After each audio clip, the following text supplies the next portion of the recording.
Bonsoir, ce soir je vous invite à Cergy-le-Haut. C'est les 2 jours que je passe dans mon école en immersion. C'est toujours favorable. Simplement la rançon, c'est dormir le soir sur place.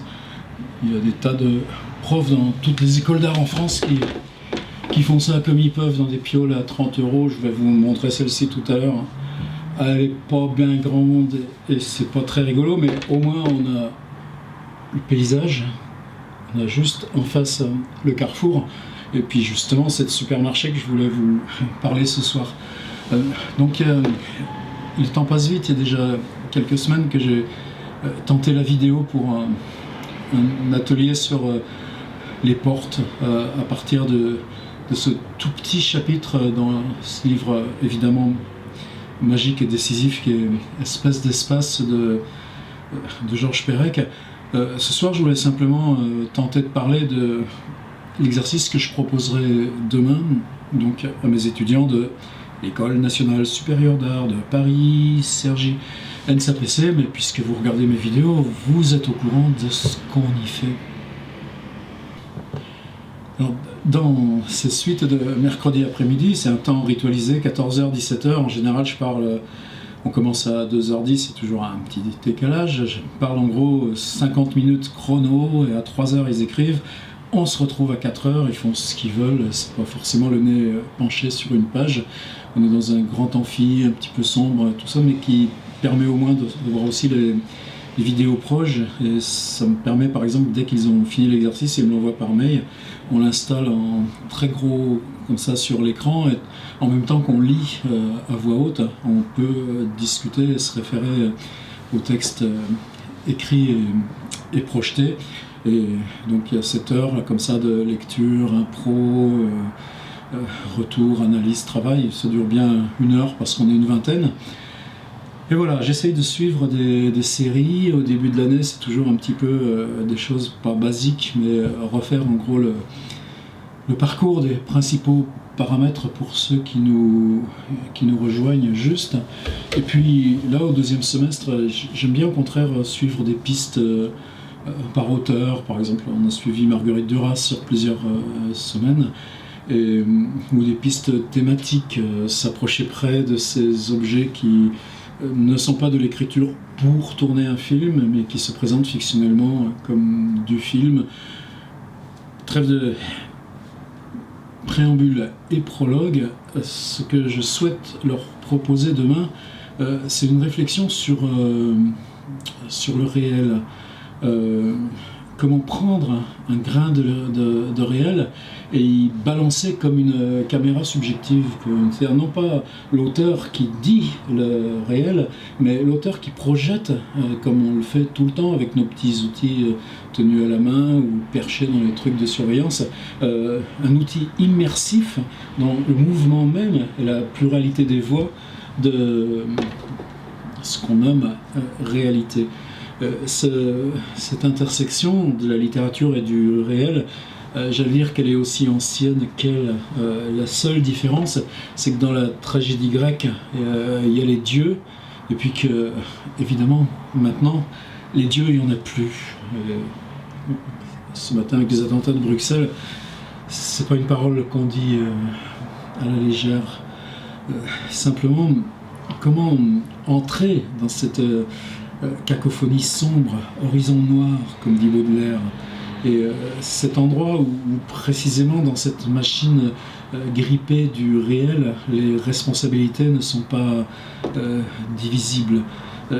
C'est ça, cette instance-là qui de toujours a été présente, plus ou moins souterraine, qui surgit comme ça des fois avec, par exemple, quand dans Lautréamont on a ce crime abject commis aux 4 chemins d'Aubervilliers et qui est regardé toujours comme une malédiction, c'est le statut dans la presse et la fabrication de la presse par le fait divers qui, dans Lautréamont, fabrique cet écho qui va devenir à son tour amplifié, mais quelque part Madame Bovary, c'est moi, ça c'est tout le monde va répondre tout de suite Flaubert, Flaubert, Flaubert. Mais quelle date la lettre à Mademoiselle Leroyer de Chantepie, où il dit cette phrase, sans doute en tout cas, à laquelle il ne donnait pas la charge que nous on lui donne aujourd'hui, mais qui se souvient de ce petit récit dans les journaux, dans un patelin de province, dont lui va se souvenir alors qu'il remonte le Nil avec Maxime Ducamp, et de cette femme cette jeune femme dans une bourgade qui s'est suicidée et qui est mariée, non pas à Bovary, mais à un certain sous-officier nommé Delamarre. Là, on a typiquement cette intersection du fait divers et du réel. C'est pas quelque chose qui assignerait une catégorie, ni même le roman noir ou le polar. Regardez ce pauvre Proust, quand il n'arrive pas à écrire, qui commencera la recherche du temps perdu à 37 ans et il aura 14 ans de travail, un des chemins comme ça qui mènera à la recherche, vous savez, c'est ce qu'il appelle ses pastiches. Et qu'est-ce que c'est l'affaire Le Moine? Sinon, là encore, un fait divers absolument sordide qui ponctue évidemment comme ça la nappe plus ou moins molle, plus ou moins déformable, plus ou moins jamais totalement assignable du réel. Et cette affaire Le Moine, il la traite comme Balzac, comme Saint-Simon, comme Flaubert, comme Maupassant, et j'en passe. Il termine par les Goncourt, je ne sais plus quel symboliste au milieu. N'empêche que cette confrontation reste toujours, c'est quoi l'affaire Le Moine? Un archétype, c'est-à-dire que les données sont connues et les données ne peuvent pas être changées ni modifiées. C'est ce qui en a été dit dans le journal. C'est ce qu'on peut retrouver comme ça d'une petite bulle, d'une part de réel qui ne nous est pas atteignable, qui n'est pas reconstructible, qui est arbitraire, déformé, loin de nous. Mais précisément parce que cet éclat de réel a surgi comme ça, a transpercé la masse invisible ou la masse inaudible, précisément c'est ce côté arbitraire qui nous permet d'installer l'outil optique, qui permet de retracer quoi? Cette confrontation qui, elle, nous rejoint directement, de l'humain à son destin, de ce qu'on ne sait pas de notre propre destin, et d'en durcir l'interrogation précisément par ce saut comme ça dans ce qui nous est étranger. Je pense qu'on pourrait constituer comme ça une espèce d'histoire continue du fait divers dans la littérature. Dans ce rapport à la presse, j'ai apporté, ça c'est l'édition que je préfère, c'est les éditions Ceintury, vous savez, qui travaillent sur ces choses de 100 pages. Bon, là il n'y en a pas 100, il y en a 3200 ou je ne sais plus combien. En tout cas, c'est ces récits en 3 lignes que Félix, non, j'oubliais que c'est pas mon petit truc qui zoome et qui focus. J'ai mis mon 1835 Sigma. Donc faites-moi confiance. Je ne sais pas si vous apercevez les 3 colonnes, et Félix Fénéon, dans la presse, utilisait comme ça ces choses qui remontaient par l'AFP, ces singularités comme ça qui trouaient le réel, cet objet d'étonnement qu'on est en permanence sans cesse à nous-mêmes. Elle est fabriquée une sorte de compression, comme ça en 3 lignes, qui elle était insérée dans le journal d'époque. Et en même temps, précisément, c'est cette compression qui lui donne cet élan littéraire et qui nous autorise ce regard par le langage sur ce fragment de réalité humaine, comme ça charrié, j'ai même pas assez de lumière pour le lire. À Aubuisson, Paul Baraban, 24 ans, fils de l'ancien maire, tue Margue Perroni, 22 ans, son ami depuis 1900, et se blesse. En gare d'Emerainville, Seine-et-Marne, un train vide a déraillé, ce qui intercepta Paris-Belfort, des heures. Des gens de Boulogne lynchèrent à demi le débardeur Berneux. Son crime, abat l'armée au passage d'une corvée. 3 phoques, 82 singes, 20 perroquets, 15 chats, 32 chiens, 63 montreurs et leurs 10 voitures sont refoulés de Versailles sur Saint-Cyr. Le maire de Filin, Haute-Saône, a été suspendu pour avoir, avec de fougueux dévots, replacé dans l'école une image de Dieu. À Bordeaux, Anna Sicard, 27 ans, a blessé tempe et bras droit à coups de revolver son amant, Techen. 3 grévistes de Fressenneville ont été condamnés à la prison 1, 2 ou 3 mois, selon la rudesse de leurs injures à la troupe. Mais évidemment, on pourrait le lire toute la soirée. Je pense qu'un gros virage comme ça de cette logique du fait divers dans son rapport à la littérature, et comment nous, plus exactement, dans notre rapport à la littérature, poussons plus loin notre interrogation sur nous-mêmes dans le réel en augmentant la résolution de l'outil optique qui se saisit comme ça de ces choses arbitraires,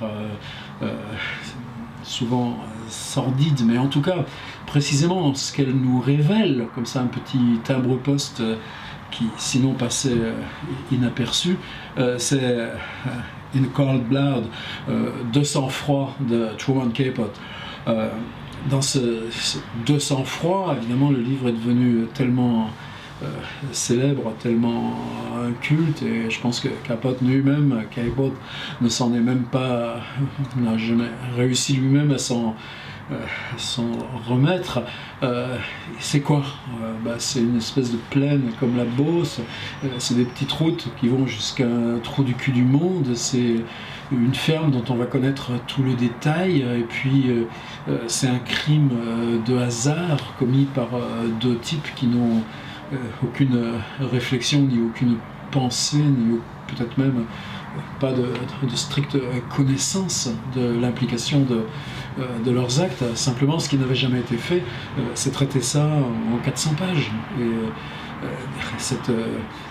non pas donc reprendre l'enquête, puisque tout est connu, les coupables sont connus dès le début, c'est une affaire qui a troué comme ça le réel, mais reprendre comme ça, juste confronter ça, cette interrogation d'essence, malgré tout, tragique, qu'est-ce qui troue le réel, qu'est-ce qui casse le réel, et c'est quoi le réel qui est cassé, et c'est quoi dans ce réel-là qui à la fois nous le rend indivisible de nous-mêmes, fait qu'on aurait pu être là, dans ce truc, à ce moment-là, et puis en même temps qui nous en différencie radicalement, puisque précisément cette question n'était pas posée par cette fracture abrupte que signe la mort, mais dans l'exercice ça ne sera pas obligé.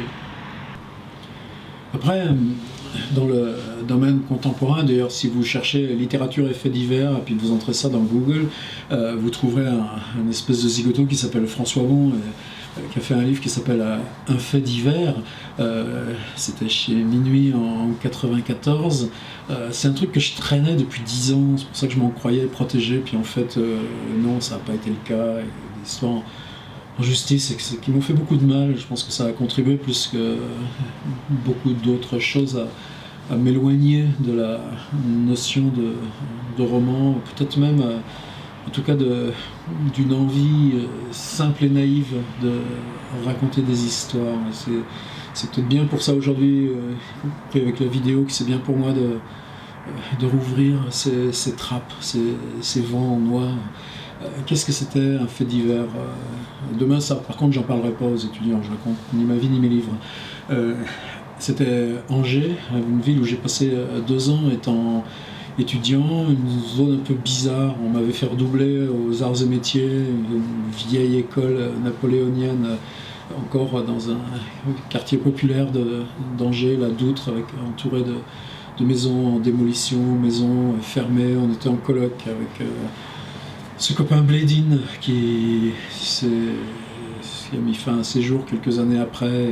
Il n'y aurait pas le livre qui s'appelle L'enterrement s'il n'y avait pas eu ces histoires avec ce Blédine aussi, que je ne donne pas son nom, que je porte en moi depuis lors.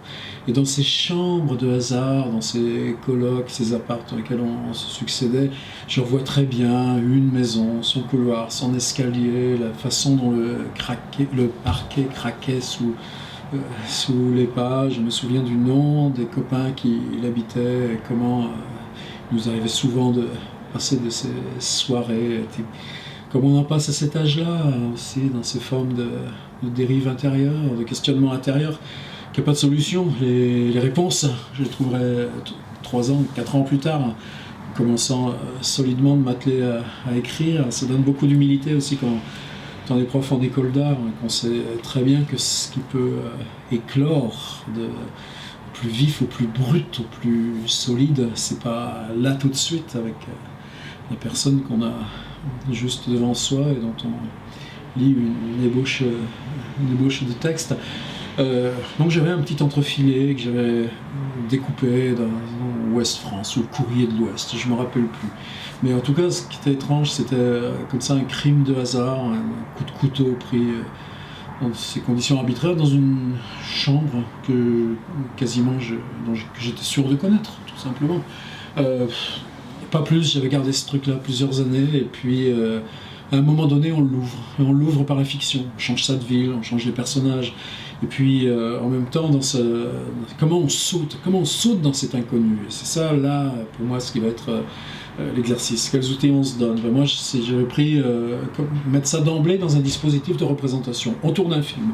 En plus, le film, 2-3 ans plus tard, on l'a fait. Arte nous avait permis de faire cette réalisation-là. Pour moi, évidemment, je me sens beaucoup plus, je me sentais en tout cas beaucoup plus dans le geste littéraire que le geste filmique. Je n'ai pas participé directement au tournage.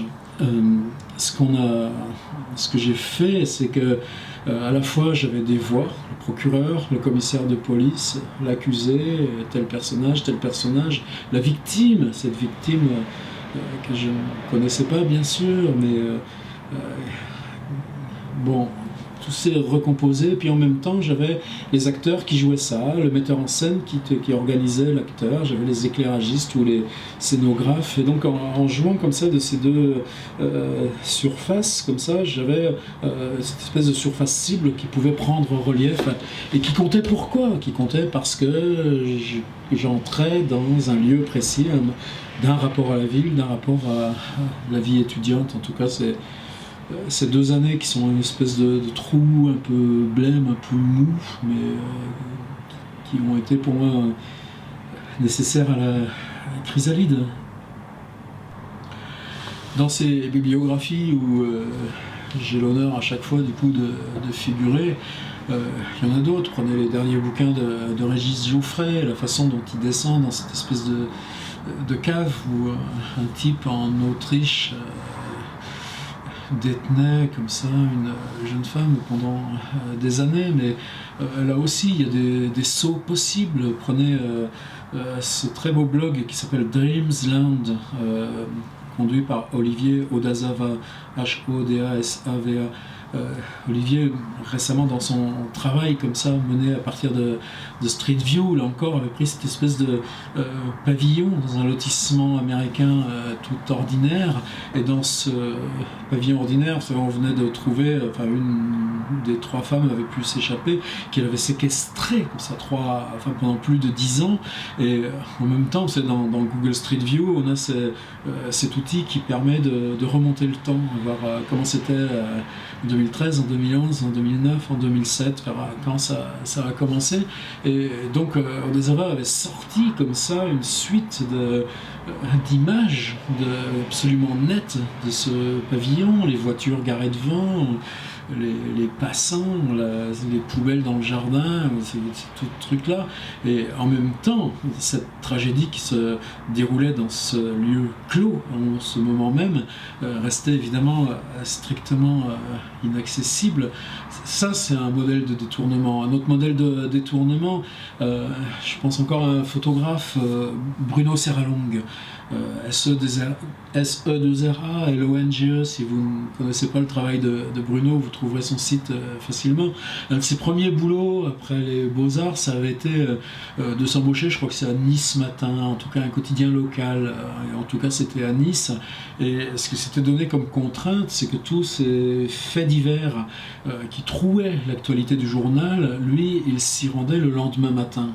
Qu'est-ce qui reste le lendemain matin? Au mieux, une silhouette blanche au blanc d'Espagne peinte sur le trottoir, rien d'autre.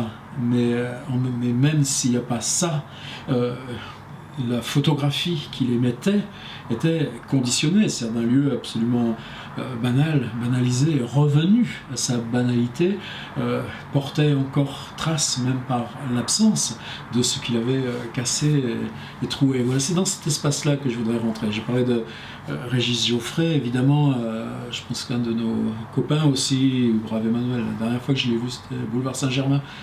Notre descente de scooter, il avait son casque à la main, mais son bon sourire qui était là, tout éclatant. Emmanuel Carrère, avec un livre qui s'appelle L'Adversaire, c'est sur ce Toubib qui avait deux vies, une en Suisse, une en France à la frontière, et chacune de ses vies ignorant l'autre jusqu'à ce que lui craque.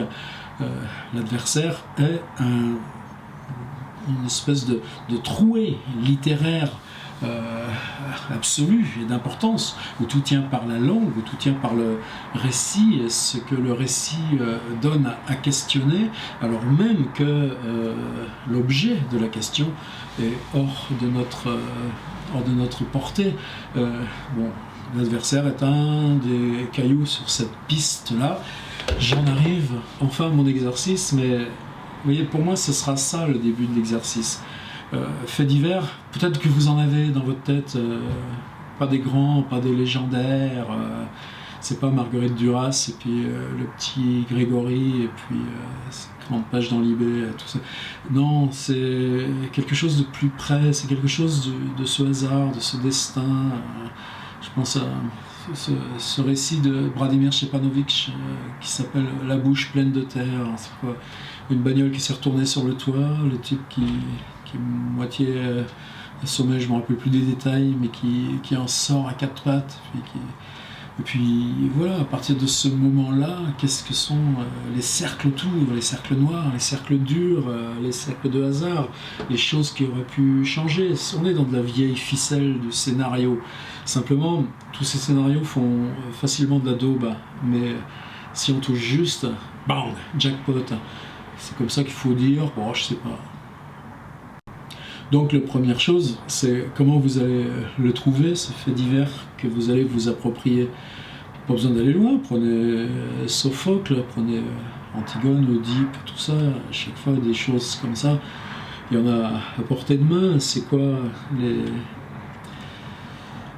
Achille, les suppliantes, c'est une île, ces femmes, ces quelques dizaines de femmes qui arrivent dans des barques, qui prennent pied sur le rivage. La délégation vient de la ville qui se confond avec l'île, et le dialogue dans cette population, c'est-à-dire si on vous accueille, c'est nous qui attirons sur nous le danger. Échille tient 2 heures avec ça. C'est pas des choses qui sont pour nous reléguées ou lointaines. Maintenant, on peut aussi pratiquer tout simplement. Moi, j'habite à Tours, à côté, dans l'Indre-et-Loire. On a un journal qui s'appelle La Nouvelle République du Centre-Ouest.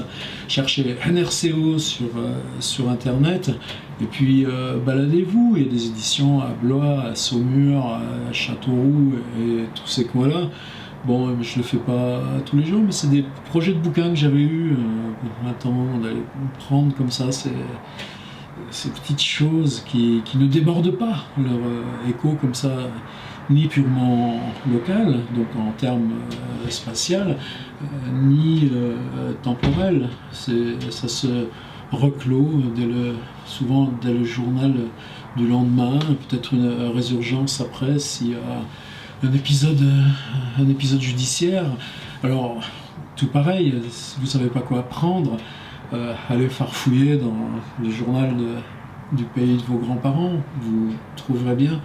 Pourquoi Balzac a pour nom Balzac, lui qui s'appelait Honoré Balsa, BAL2SA. C'est son père qui avait commencé à tripoter le Balsa, et lui qui a rajouté le 2.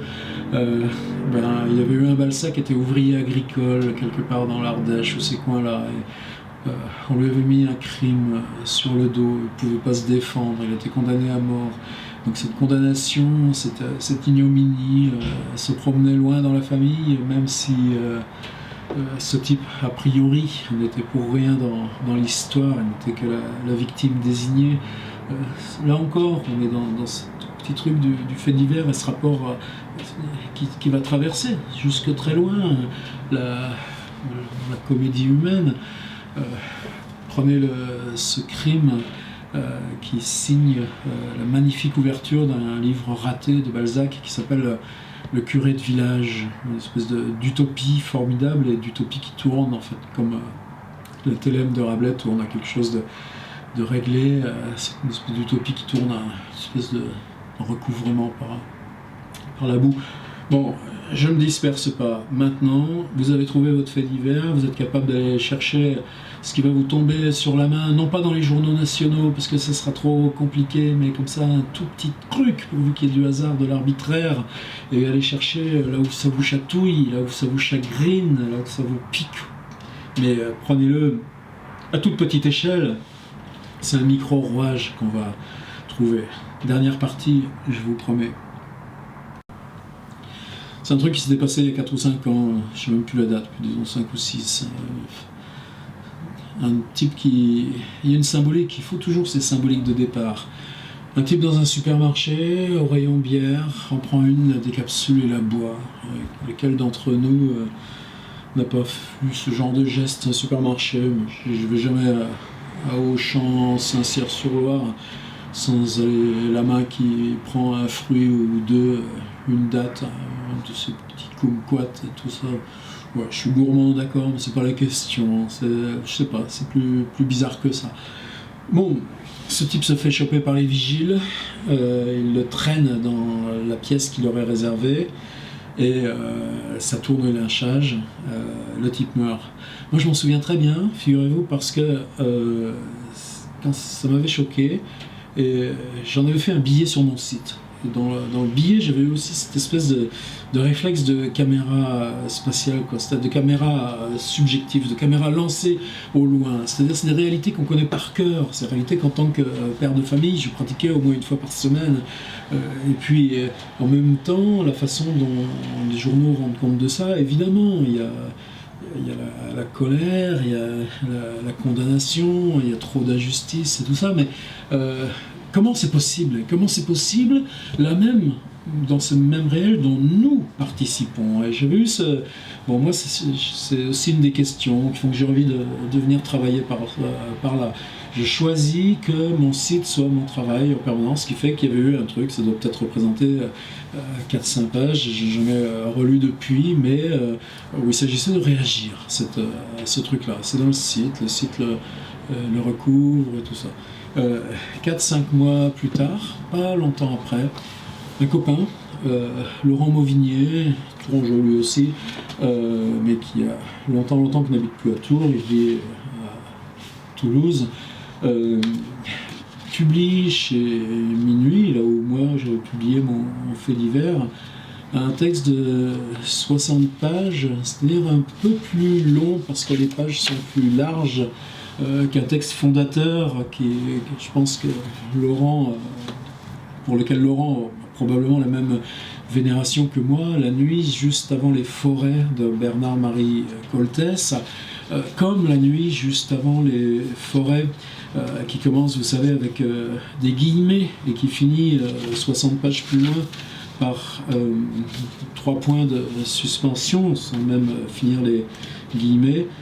Laurent commence par une minuscule et un « et », ça veut dire que coordination, la phrase commençait déjà avant, et la phrase ne s'interrompt jamais, elle a tout l'appareil, des parenthèses, des 2 points, des tirets, mais en tout cas, jamais la phrase ne cesse jusqu'à la 60e page, et dans cette intrication, Mauvignier a lu Faulkner, bien sûr.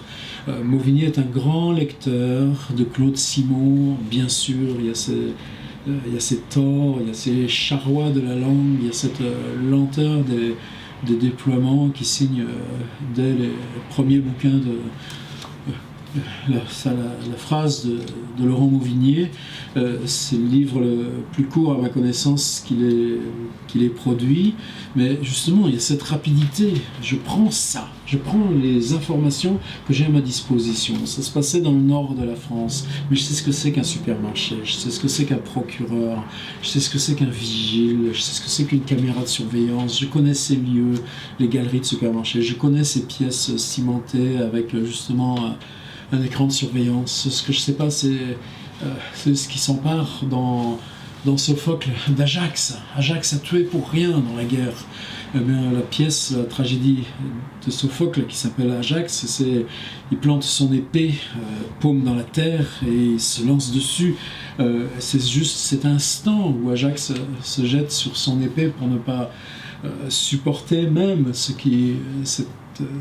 geste de mort gratuite qu'il a commis la journée précédente, mais qui a valu la victoire à son camp. C'est ça la tragédie. Qu'est-ce que c'est cette folie qui prend les hommes? Il y a tellement belles phrases de Hölderlin sur cette question-là. Bon, ben Mauvigné il se l'affronte en boxeur. C'est pas nouveau chez lui. C'est vrai que dans son premier livre s'appelle Loin d'eux, je ne vais pas parler, c'est pas ça le truc, mais il a à 2 reprises récemment, et il est venu comme ça chercher cette folie qui prend les hommes. Il y a ça chez les tragiques grecs en permanence. Il l'a fait en prenant ce soir dans un stade de foot, cette foule rassemblée au Heysel en Belgique, le jour où les gradins s'effondrent, qu'il y a plusieurs dizaines de morts. Là. Qu'est-ce que c'est bizarre de dire ça un soir comme ce soir. Une foule. Et cette foule, Mauvigné la prend comme ça, presque au hasard, comme on ferait un sample, comme on dit d'aujourd'hui. Et puis tout d'un coup, par cet arrêt ou cette infraction au temps que représente cet accident du Heysel, mais cet accident dans un moment de rite social particulièrement symbolique, le match de foot, du coup toutes ces vies deviennent une espèce de constellation, de choses séparées, indépendantes, non pas la folie commune, mais justement ceux qui croyaient se dérober à la folie ordinaire, pour prendre une expression de Francis Ponge. Non, Paul Vallée, pardon, excusez-moi. Je pensais à ce fabuleux texte de Francis Ponge qui s'appelle Rhétorique. Il s'agit de sauver quelques jeunes hommes du suicide ou de l'entrée aux flics ou aux pompiers. L'autre livre de Mauvigné, paru beaucoup plus récemment, s'appelle Autour du monde. Pareil, l'infraction, cette fois, c'est Fukushima, ce tsunami, donc phénomène naturel, inondant une centrale, et là, il n'y a plus rien de naturel. Et puis en même temps, alors que ce genre de catastrophe, un accident sur la route d'Amboise à Château-Renaud, ne touche probablement que l'espace circonscrit par l'électorat de la Nouvelle République du Centre-Ouest, et je dis ça très gravement, simplement. Lorsqu'il s'agit de Fukushima, comme c'était le cas pour Tchernobyl, c'est notre destin tout entier. Aujourd'hui, personne d'entre nous ne peut s'imaginer que la survie à quelques décennies de notre espèce soit garantie. Ça s'appelle Autour du monde. C'est pas que ce soit lyrique, c'est que Mauvigné, j'avais eu à prendre une expression grossière, mais bon,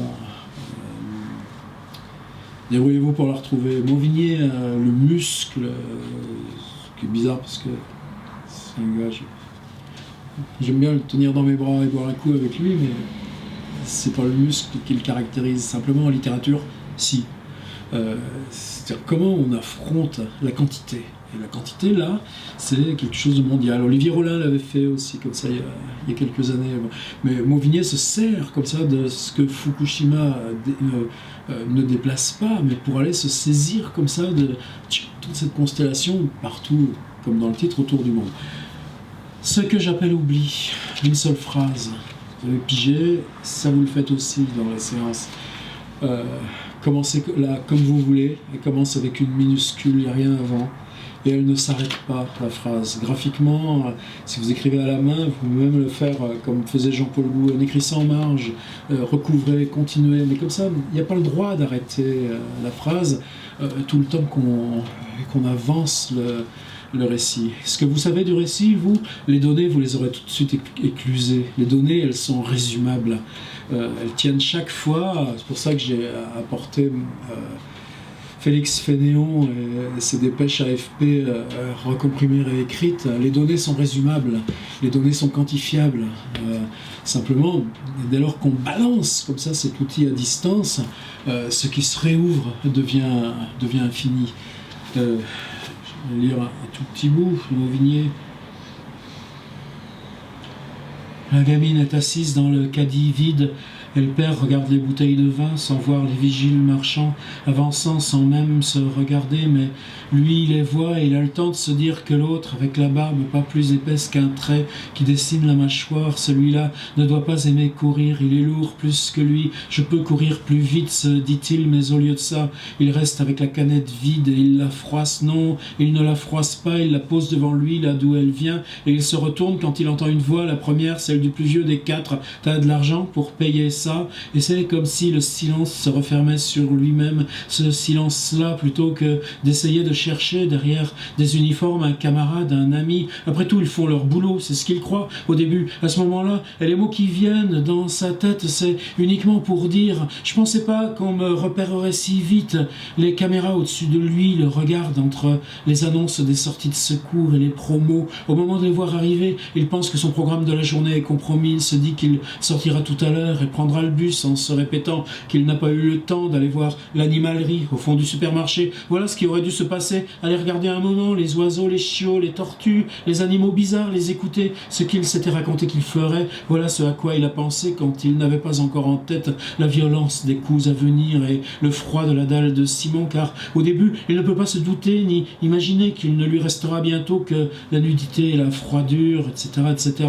Tout est comme ça, mais vous voyez comment on passe, comment on circule d'un personnage à l'autre, comment les lieux reviennent, comment les différents temps, le temps de boire la canette, le temps de la reposer, le temps de l'altercation, des vigiles qui viennent se saisir de lui, et en même temps, comment ce lieu on le construit avec ce qu'on en sait nous, comme ça, dans notre expérience à mesure. Mauvigné va aussi passer par le procureur, par les journalistes, par les gens tout ce qui gravite comme ça autour d'un tel incident mineur. Les mains devant le visage comme pour refuser de voir et de comprendre ce qui allait arriver, plus que pour parer les chocs. Et ce que je me dis, bon bah, de quoi, allez, je vous laisse.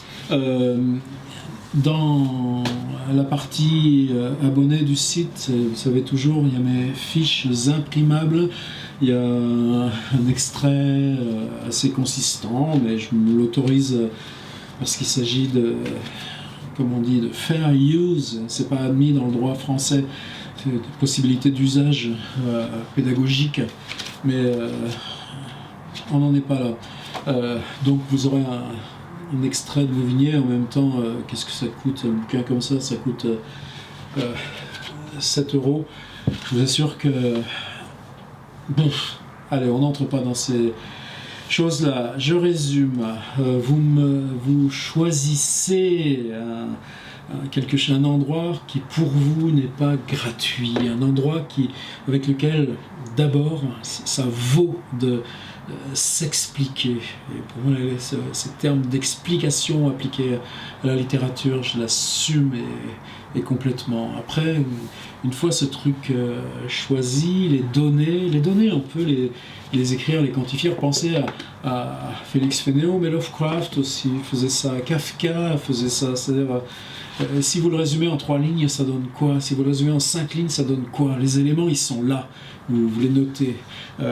5 points, tchac, tchac, tchac. Et puis ensuite, ce que vous lancez comme ça, de caméra subjective, peut se balader d'un personnage à l'autre. Vous voyez, la différence avec Koltès, c'est que Koltès, c'est le monologue. C'est l'acteur qui, si quelqu'un passait, lèverait la main et dirait ça. Et en même temps, c'est ce qu'il est en train de faire. Le théâtre se dédouble ici, mais le personnage n'a pas de durée. Tandis que là, avec cet outil optique, c'est pas le monologue, c'est ce que voit, enregistre, redit des voix intérieures, des différents monologues. Il met aussi des lieux, des bruits, des sons, du débat intérieur, mental, non oralisé de chacun. Et puis, si on prend cette chose comme ça, qui se résume en 10 lignes dans les journaux et qui disparaît, oui, le faire sur 60 pages, ça peut être une autre façon de payer sa dette. Voilà ce que j'avais à dire. Le petit résumé dans le site va venir probablement jeudi ou demain si j'y arrive. Évidemment, j'attends vos contributions par mail. Lisez d'abord le petit extrait de Mauvigné. Et pour moi, qu'est-ce que c'est important qu'on mène cette expérience ensemble. Vidéo, texte, mais surtout vos contributions en retour. C'est pas une démonstration, c'est pas une leçon, c'est une recherche. Merci les gens. Je vous laisse 30 secondes avec le carrefour de Sergilo.